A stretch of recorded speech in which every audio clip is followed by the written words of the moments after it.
Hello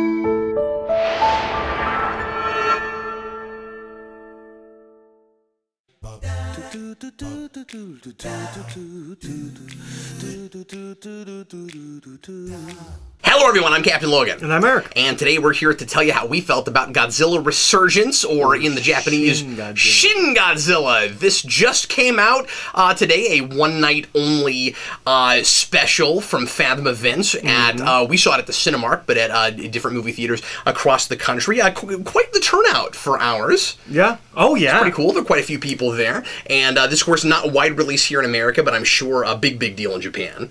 I actually haven't looked into it. It came out a couple of months ago. Okay. I'm not sure how well it did. But I'm just saying, certainly wide release there. Oh, yeah. Yeah, probably everywhere. So this is the new Godzilla movie made by and for Japan. And why don't you tell us a little bit about it? Because, of course, you're the Godzilla guy here. I am certainly not a Godzilla virgin. I've seen the original 54, but I've never sat through anything after that in its entirety. Yeah, I'm a Godzilla fan. I don't know if I'd say I'm a huge Godzilla fan. I've seen almost all the films. A lot of that has to do with a couple of films up until a couple of years ago weren't wide released on DVD, easily gettable. So I've seen most of the Godzilla films. I like Godzilla, really like Godzilla. So this film was Japan's response to the American Godzilla back in 1999 when we made our bad Godzilla movie. They were like, well, this is a disgrace that cannot stand. We'll show you what Godzilla is. And they made Godzilla 2000 and a couple of more Godzilla films. And then they took a break. We made another Godzilla movie. And people seem to like that one. At least they didn't hate it. And Japan was like... a lot of people do really dislike that movie, but it's not panned like the 98 was. So Japan said, well, we'll show you what a good Godzilla movie really looks like. And they got... Are they going to do it every time? Are they going to do it even if we make, At this point, I think so. If we made somehow the definitive greatest Godzilla movie since 54, would they still be like, we'll show you? I think so. Of course, obviously, I say definitive, that would be up to people's opinions. All right, so they... I had to look up because I don't know the names off my head. Sure. It is directed by two people. One of them is Hideaki Anno. Co-directed, eh? Yep, it is Hideaki Anno, and the other one is Shinji Higuchi. That explains some things. Shinji Higuchi is... Because I feel like, now that you say that, I feel like I might be seeing a couple of styles. Okay. Shinji... In the way shots are produced and stuff. Shinji Higuchi, I don't know particularly well his work. The only thing I really know he did was he just did the Attack on Titan movie, which everyone hated, but said looked really good. The other director, Anno, I know, he's an anime guy. I don't know if this is his first live-action film, and he is the writer, so I assume this is probably his first live-action film, and the other guy is helping him. Anno does an anime series in the mid-90s called Neon Genesis Evangelion, which is kind of a huge deal. Heard of that. And he's recently been readapting his own series into films. Animated films, which I actually, on the list for maybe watch, is the first one. At some point I'm going to make you watch that. Oh, wow. But he's kind of a big deal. He redefined the entire giant robot genre. So him being on this felt right. He has a history of depression, and it shows up in his work a lot. Interesting. And I had no idea what to expect from a Godzilla movie from him. Like, I kept making jokes. I'm like, oh, well, it's going to be like a Godzilla that, like, cries and cuts himself. There's certainly some somber in the human stuff. Yeah. Oh, yeah. And he... This was kind of built up a lot and hidden a lot. Like, we didn't get a trailer until a month or two before the movie came out. I'm not sure how trailers usually release in Japan, but I think they're a little bit before that. I want to say it was 2 or 3 months ago. But it released earlier in Japan. This released 2 months ago in Japan. Oh, I see. Okay, so you're saying before they got it. Yeah, before it was released to them. Excuse me. Even Godzilla's design was kind of shrouded in mystery until for a good long time. And then we got... I would say for good reason, yeah, because it's different. Yeah, and then we got like an outline of him, or really like a picture of him, but like largely shadowed. We don't fully see Godzilla until that first trailer. So yeah, this was kind of built up as an event. And how long had it been since the last one? 04, I believe, is final. Wow. So I mean, that's a big deal for them. And they made the proclamation that this film would be a film that the whole world would recognize, and that it would show everyone what Godzilla could really be. Interesting. And I believe that's before they had a writer, a director. Like I think that was like Toho's statement. So what they're basically saying is that's our intention. Yeah. But when they say that, and when they make that kind of a bold statement, they're immediately giving you particular expectations. Whether you think and preconceptions, whether or not you think they're capable of that, you're not going to hold it to that standard to some degree. Yeah. Yeah. I chuckled at that, and I'm sure you're not. I'm sure you're not saying if it isn't that, I'm gonna hate it. But I'm just saying that clouds you to some degree. Well, the thing is, outside of the original Godzilla, there's a movie in the early 2000s called GMK, which is largely loved and is probably the best Godzilla movie since the original. But even that movie, what did the MK stand for? Godzilla, Mothra, King Ghidorah. Okay. I have heard that, and I have heard you say GMK, and I did not know those were the same thing. Yes, it is the worst titled movie of all time. Godzilla, Mothra, King Ghidorah, Monsters All Out Attack. Okay, yeah. It is, but even that film... Yeah, Bill Worcester told me about that before. Yeah, but even that film comes with the caveat of, like, well, it's really good for a Godzilla movie. And I love Godzilla. You know, we talked about, like, with horror, how, like, I kind of lower my standards a little bit. I do that with Godzilla movies. Like, sure. My general rule of thumb for a Godzilla movie is whether it's boring. If it's boring, it's not a good one. If I'm enjoying myself, it's a good one. So you're not holding it to any kind of story standards? I mean, I do, but not in the way that I would a lot of Because other based things. on the original on the 54, I want to be able to hold it to story I standards. agree. And I've always kind because of there been are interesting waiting for things that about movie. those characters. I mean, I'm not saying it's the most character-driven thing. You know, it is still a lot of exposition and a lot of people standing around, kind of telegraphing like this is what our movie is about. You know, there certainly is that. But there's also some personal stuff about some of those characters. It's not just talking heads. And you get that sometimes, and never to the extent of the original film, but Godzilla movies are about having fun, at least most of the time. Sometimes we try and do more serious stuff. Well, it begins, of course, obviously, as a social satire. Yeah. Well, and it immediately, like... And as a cautionary tale. Like, it almost immediately becomes farce. Like, Raids Again isn't necessarily farcical, but it's a much lesser film than the original. And then we do, like, Godzilla vs. King Kong, which is just a straight-up kind of farce. So, Godzilla's kind of like Batman. You can do whatever you want with it. You can go real dark and serious, and you can go real silly. And see, because the only material I really know is the original, I kind of want it to keep being about a social commentary, and I don't expect that it will always be like that. And I'm sure I would maybe, if I finally started watching them, enjoy some of the ones that are just big goofy farce, but. Then they need to have more monster fighting, you know, like constantly throughout the thing. I kind of equate, just for what I know, and obviously I'm the noob here. That's a word I'll try never to use again. I kind of equate Godzilla a little bit to RoboCop, where you know that first movie is really about something. I don't know how to do it again without just repeating yourself over and over again. GMK tries and just slightly misses the mark, I think, but it definitely has things to say. 1985 is a little bit,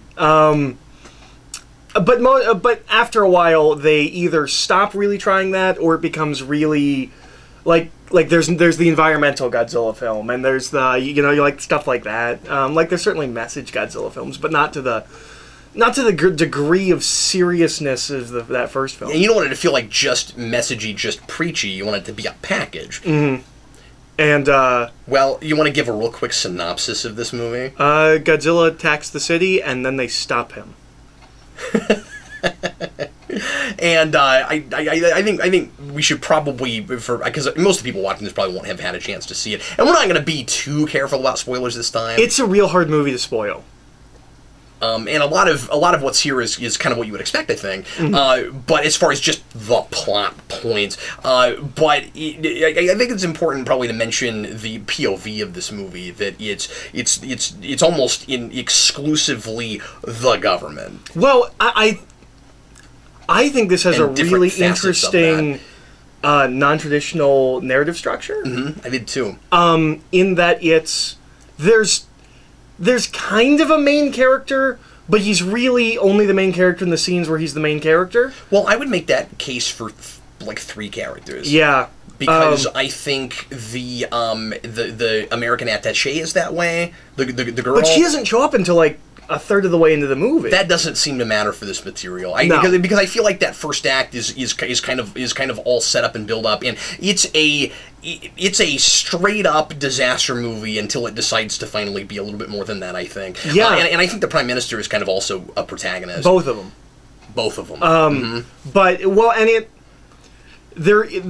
this is not a character movie. Definitely not. It's almost the way I was thinking about this while we were watching it. But it does a good job of presenting itself as such, right? Well, the way I would explain the characters in this movie is like going to a party where like you don't really know anyone, but by the end of the night, you've kind of got a feel for how everyone is. I was really worried that as we kept throwing names on the screen, which is, by the way, let me ask you, is that a thing that these tend to do, or that live action, just Japanese movies in general, because I haven't seen any in a while? Japanese movies tend to do text more on screen more often than American films. This one does it, but not like this. Not like this. Okay. But we don't like.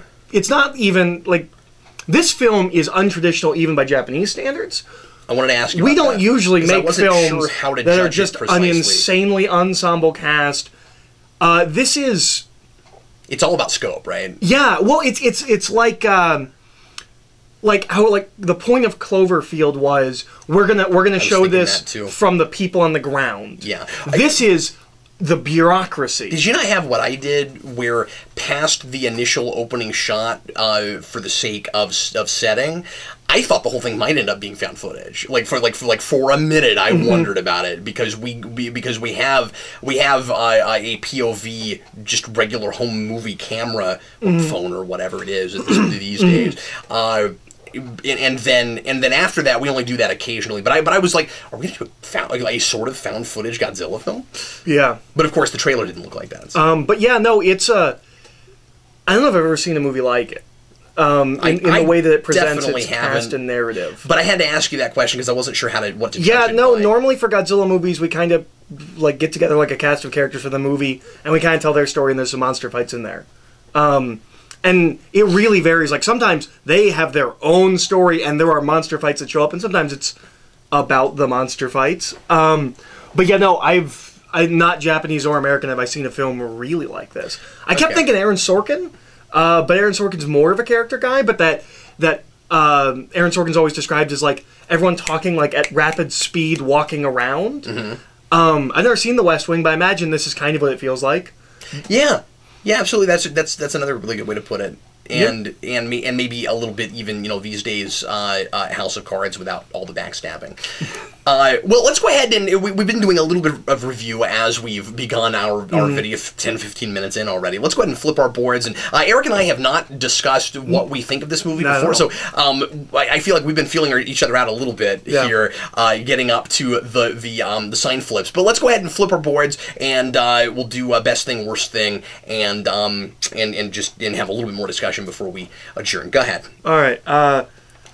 My sign says, I feel like I was watching Japan ascend to the global cinematic scale.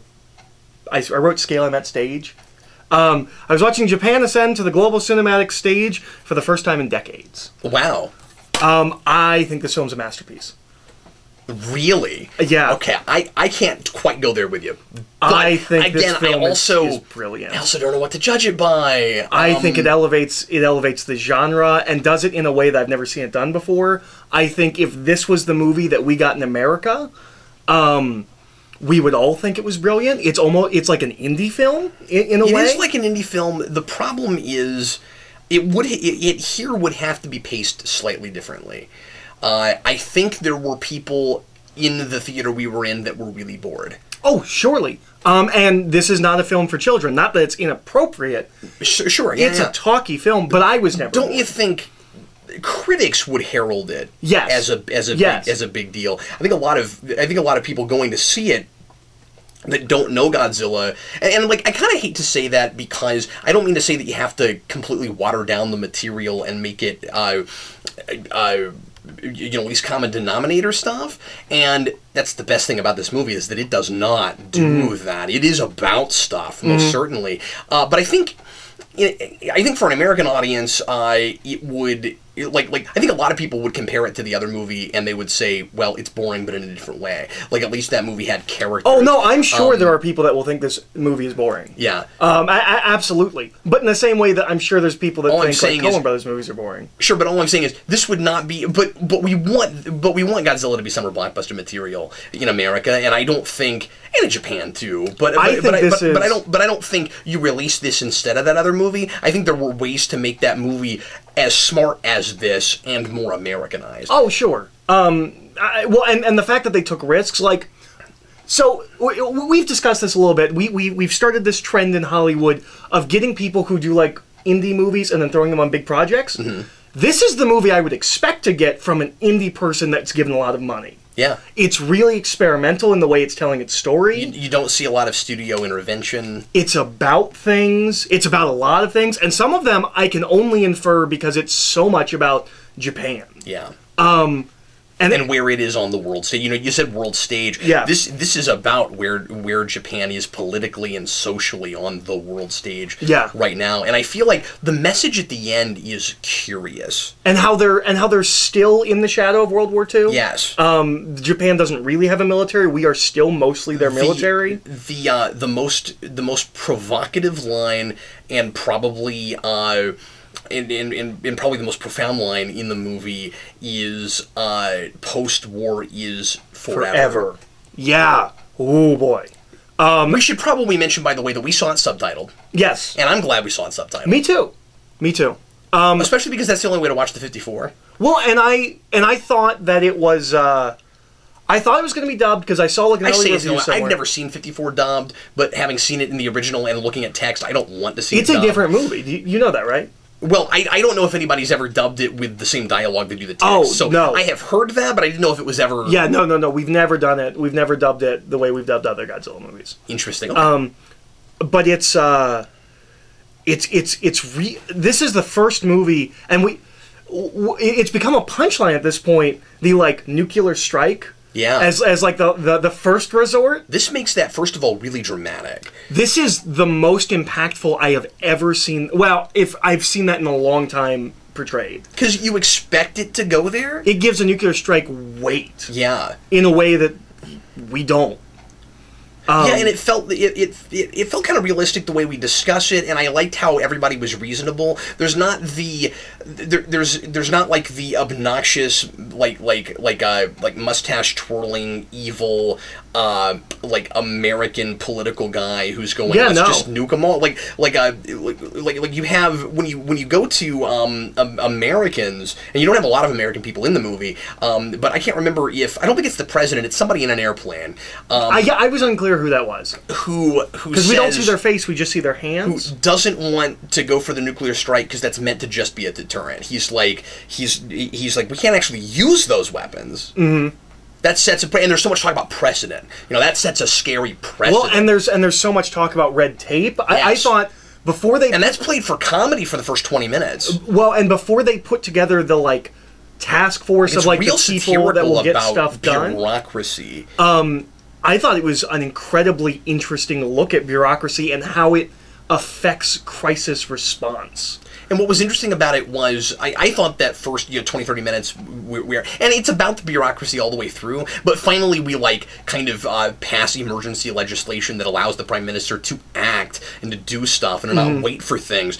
Early on, first of all, I thought it was a comedy.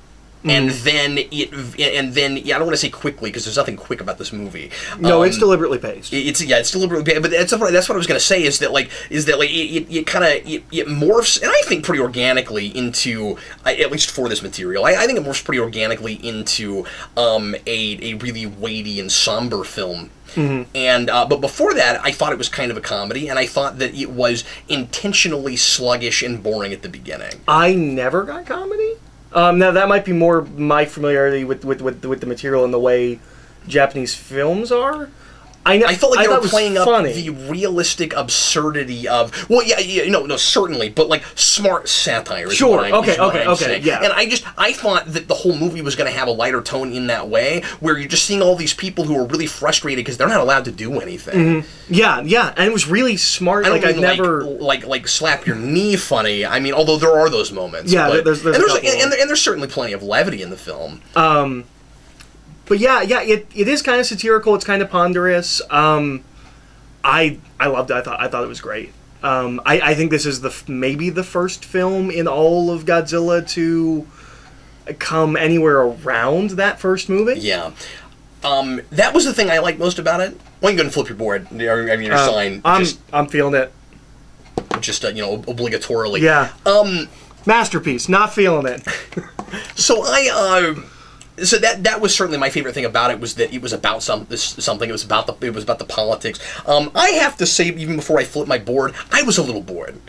It was not paced quick enough for my taste, I guess. I hate to say that. I don't know how else to put it. Like I said, I was having a difficult time like judging it against anything. I felt like it was longer than it had to be.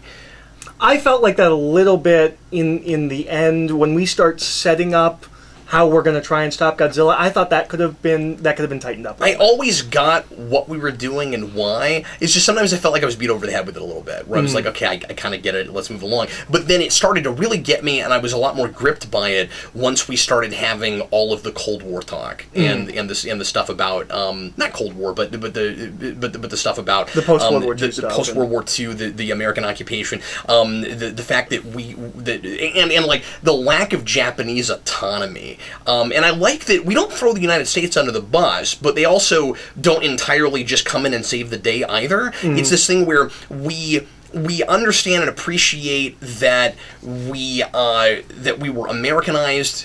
And they even have a gag about that with Godzilla. That they wanted to, that a lot of them wanted to be Americanized. That they have fully embraced that, and that they appreciate their U.S. allies, and they know they need them. But then at the same time, we are certainly somewhat, if not a whole lot, to blame for the red tape. There's a line about, I can't remember what exactly it is, that defines democracy as bureaucracy, and I really appreciated that. So I think there's a lot of thoughtful discussion about our relationship to Japan. Well, and there's one of the lines that I thought was just amazing was one of the characters says, I will not let a third bomb be dropped. Yes, that was a big deal. I thought that was fantastic.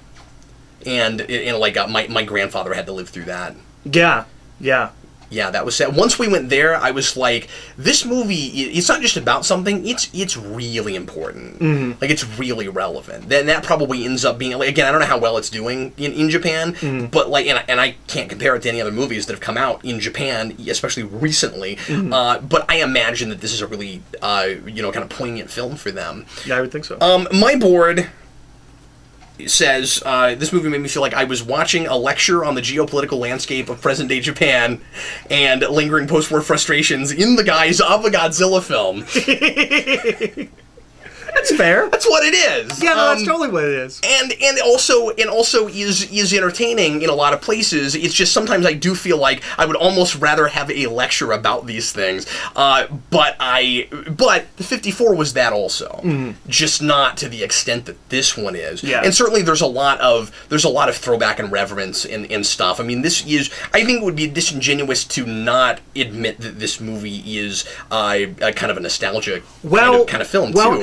And I forgot to mention this. It is the first Godzilla film Japan has produced that is in no way connected to the original, everything else is a sequel or a continuation of sequels. I was going to ask you about that because there's discussion about a doctor that knew about Godzilla, and I couldn't remember if the one from the first movie was that guy or not. No, he's Serizawa. Okay. I don't know who this doctor was, or I don't remember what his name was, but it wasn't Serizawa. It plays like it's a sequel to some movie we never had, right? I don't feel like that. Oh, I sure do. I feel like there's some other movie that would set this up that never got made. Huh. I didn't really feel like that. But what I was going to say is... What I couldn't decide is if there wasn't at some point a Godzilla monster that had already rampaged.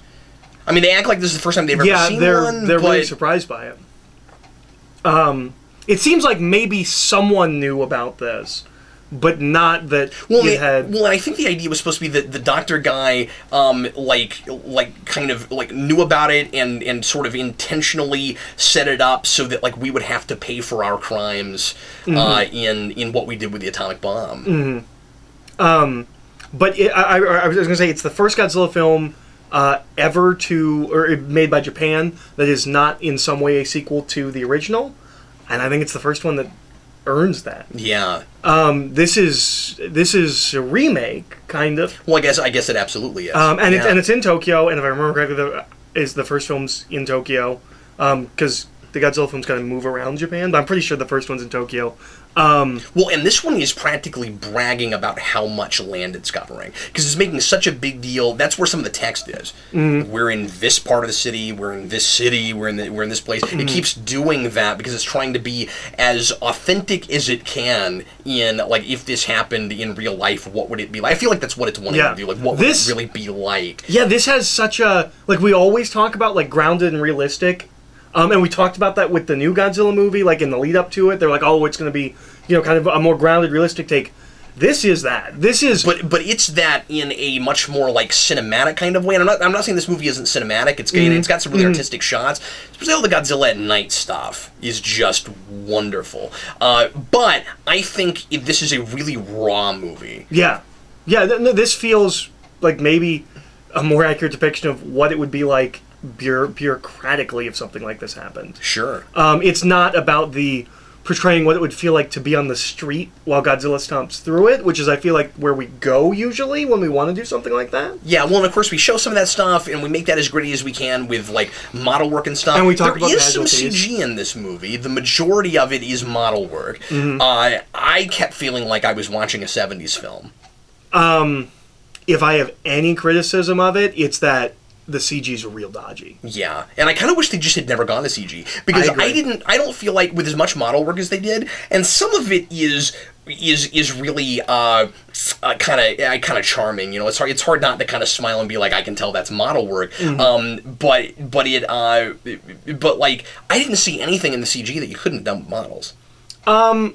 His first stage, the way it moves and it's like the gills. Okay, fair enough. That would be difficult, and that's probably the worst looking animation. You know what though? I'm not gonna complain about any of the animatronics. I'm not gonna complain about any of the computer stuff with Godzilla himself. I didn't even think of that. I was thinking more with vehicles and things. There's some CG in vehicles that does not need to be. There's a shot of him. It's before he's actually walked onto the city, but where he's moving through the ground, and there's just boats stacking up, and it looks terrible. It just looks like they composited stuff on top of stuff. It looks real bad. But him smashing through cars and them flying and coming up on him and stuff, that all looked really cool. Yeah, the trains looked good. But like I said, my favorite thing was the night stuff. So you have Godzilla. I want the burning city as a wallpaper. Oh yeah, it's gorgeous. Godzilla is. Of course, probably always or nearly always a nuclear creation. Here, we make that as literal as you can possibly make it, where he is nuclear powered. I don't know if that's been done before. I would assume so. Yeah, in the late 80s, early 90s films, he actually dies because of that.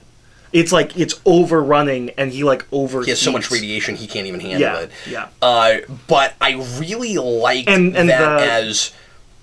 where he's got the red all over him in this. The first time we do that is when he is overheating, and and about to melt down. I liked that as a plot point, and I liked it as a visual device.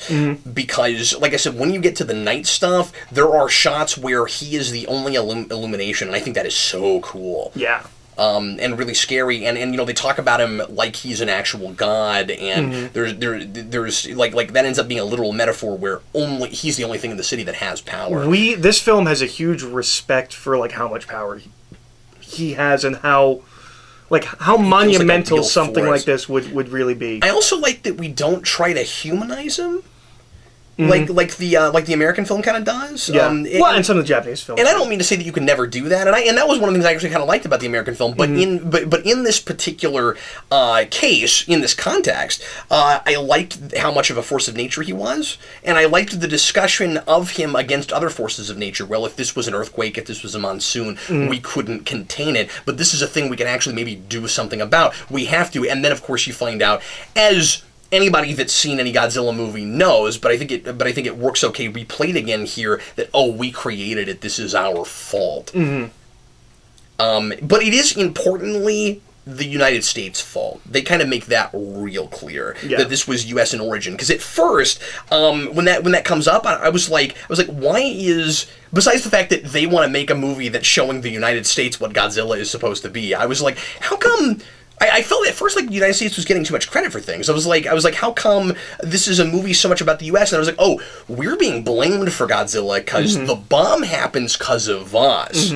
And that's really important. But again, I like that we're not throwing it under the bus too far either, because, you know, generations after that, the only people that are involved in this now are people that couldn't possibly have been around at the time. And so now it's, you know, Japan needs us to help save them. Well, and there's a lot of talk about, like, Japan talking to other countries, like, again with the bureaucracy, but it's because America, it's a global problem. And because America is so integrated with Japan, they almost defer to us until the point where they no longer do.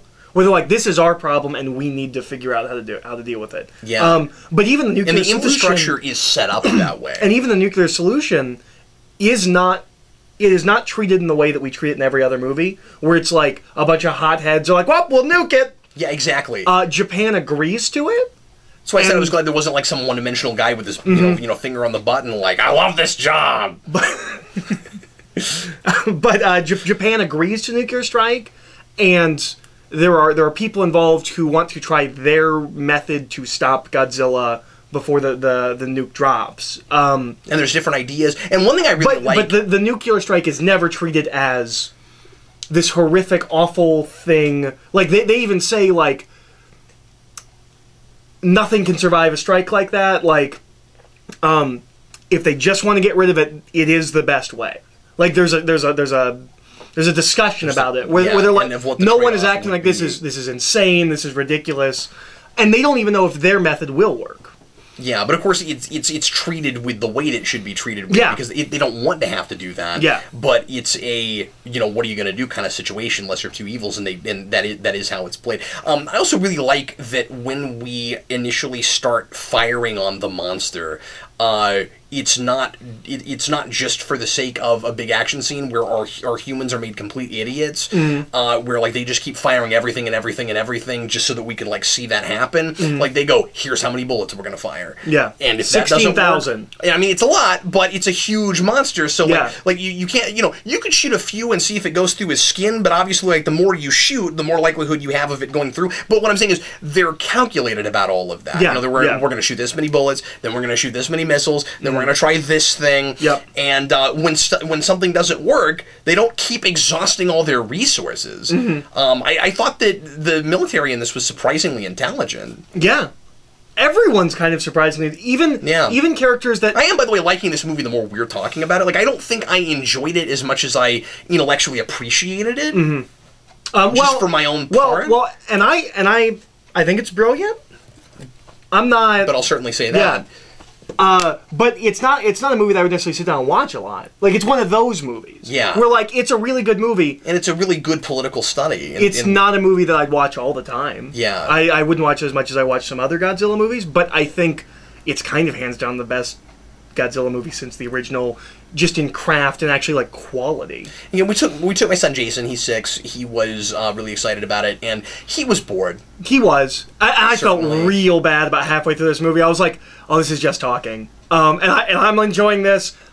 There's no way that I wouldn't have enjoyed this if I was 14. I mean, the you with like if I can respectfully say this, the you that first made YouTube videos back in the day, I'm not sure you would have even gotten this film. I don't think so. Fully. Or I wouldn't have fully appreciated it, and I probably would have been bored by it. Absolutely. I think my kid is able to read real fast, so he was able to see the subtitles, and he wasn't lost or anything. I think he enjoyed this more than your average 6-year-old would, just because he had things on the screen to read and he was learning some stuff. But yeah, he was definitely kind of bored. But you know, he enjoyed some of the and you Godzilla said you stuff, were too, certainly, and I was too. So I mean, you know, like that's totally fair. I'm gonna watch Godzilla vs. Mechagodzilla with him one of these days. Yeah, I've got it pulled out to watch with him because he liked Mechagodzilla because it's like the dragon sword. But I mean, the main criticism I'll lob at it is I think it could be 25 minutes shorter and do exactly what it's doing. I don't know about 25 minutes. It's real long. But it's only 2 hours. It felt like it was over 2 hours. I think this could be an hour and a half and do exactly what it's doing. I think it'd be tightened up a little bit. It didn't bother me that much. A little bit towards the end, but for the most part, I didn't mind the pacing. But I could. You're also more adjusted to it than I am. Yeah. Well, and I knew watching it, I was like, okay, this is a film I think people are either going to love or think is incredibly boring.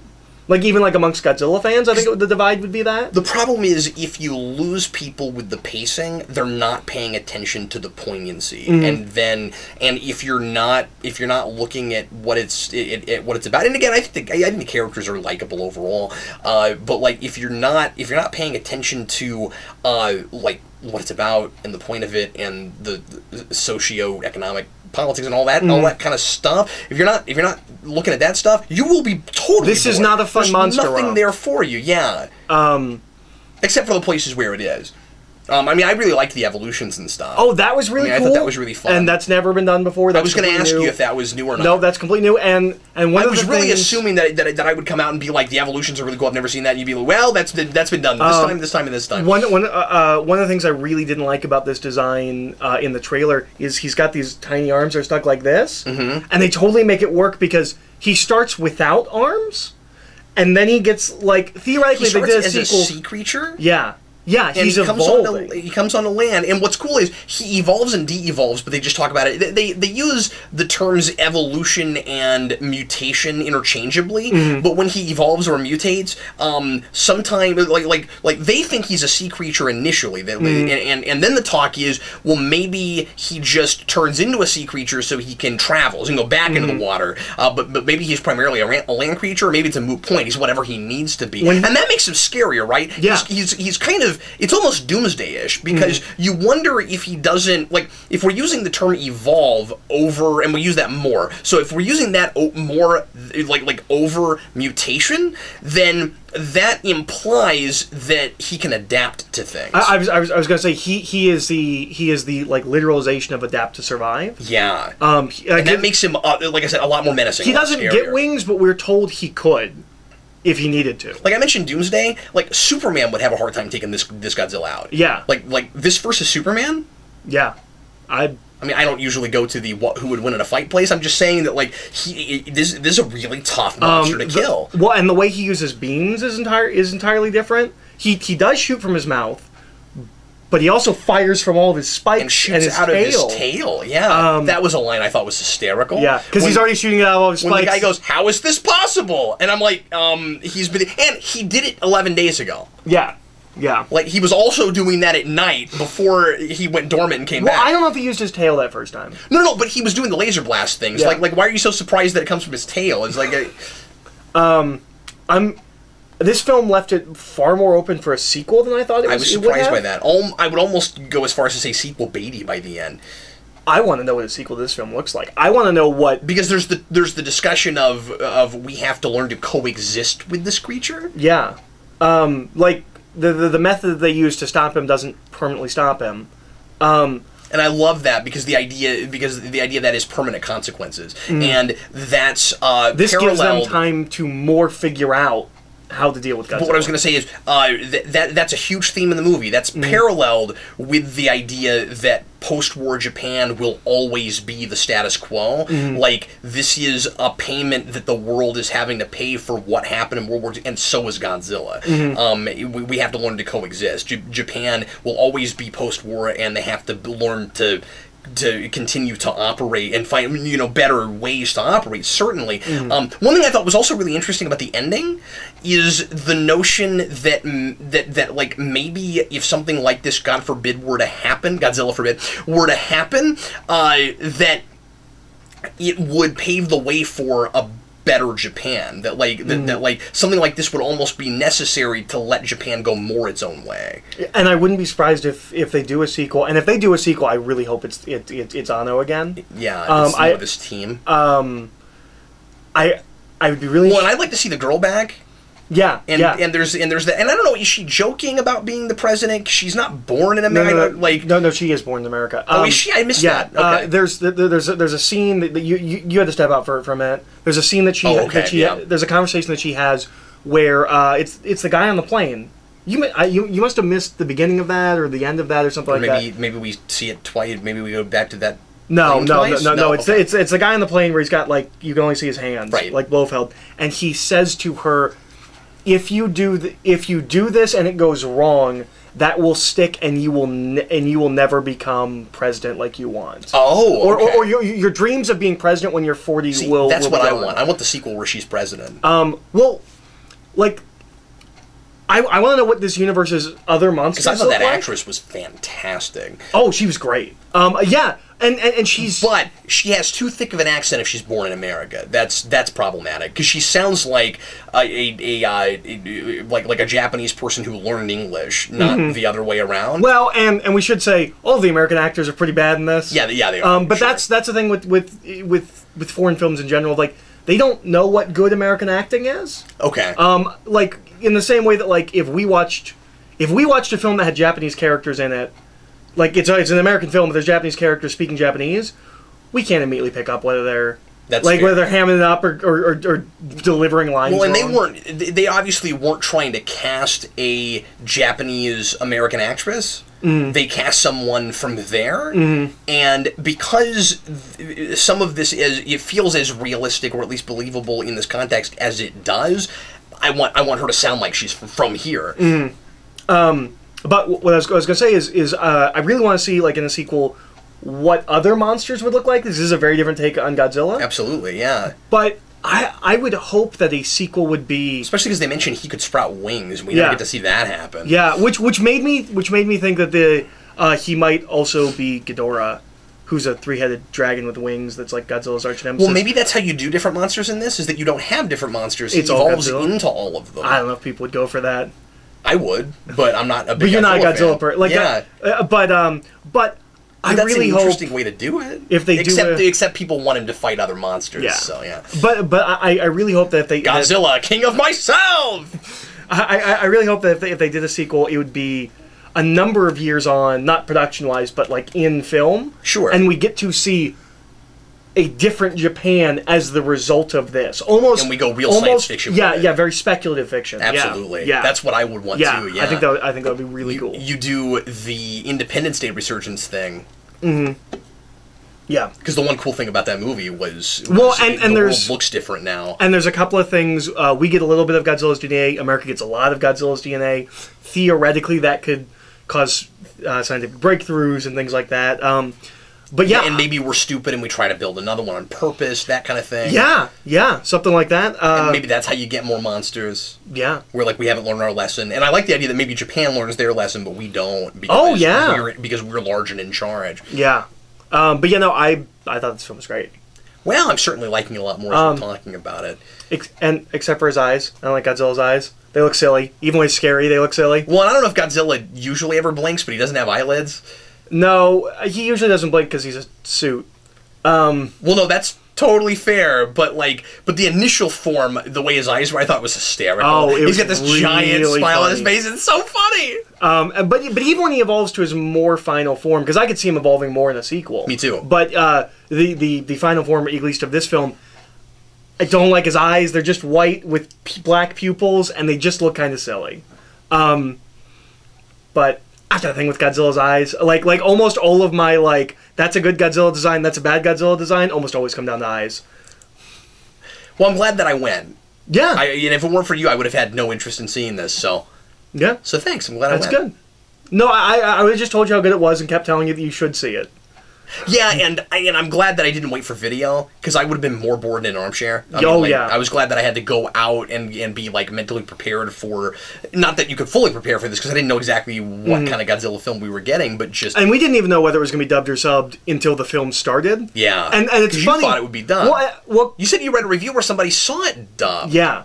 But, and then, it opens and it says something about Funimation, which is an anime dubbing company. That was the first logo we saw, and I leaned over to you. I was like, "Okay, it's going to be dubbed." And then it wasn't. And then it wasn't. So I don't know what they did. Funimation must just be doing the distribution or something like that. Well, anything else you wanted to? No, I really liked. I think it's brilliant. I think it's a crime if this doesn't get nominated for Best Foreign Film. It doesn't have to win. It needs to be nominated for Best Foreign Film next year. Everybody, thanks as always for watching. Sure appreciate it. We'll be back with you with more videos coming real shortly here on Geekvolution. And if you saw the movie, leave your comments and let us know what you thought. This is, of course, we've done 2 of these in a row now. Long how we felt about videos. But this is a movie that I imagine not a lot of people are going to get to see. And for the folks that did, here's our longer, but I'm sure the people that did see it will probably have a lot to say in the comments. Absolutely. Yeah. Well, thanks again for watching, folks. We sure appreciate it. I am Captain Logan. And I'm Eric. See you next time.